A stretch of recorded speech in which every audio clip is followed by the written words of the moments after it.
ինչ է պատրաստվում, ինչ է տեղնանալու, կրկին Սամվել Կարապետյանը տեղափոխվել է բուժհաստատություն, թե տանը բուժում։ Դրա վերաբերյալ լրացուցիչ եւս կիրազեկենք այն, որ դեռևս Սամվել Կարապետյանը ստացիոնար բուժման կարիք ունի, դրա վերաբերյալ կան բժշկական հավուր պատշաճի փաստաթղթեր։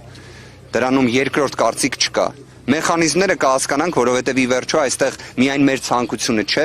այնպես է ստացվել, որ ստացվում է նույն քննիչը եւ դատախազը պետք է որոշում կայացնեն անձի պատշաճ բժշկական օգնության վերաբերյալ։ Տեսնենք ինչ որոշում են կայացնելու։ Բայց մի բանն է ամենահստակը, Սամվել Կարապետյանը առողջական խնդիրներ որպես այդպեսին չի ունեցել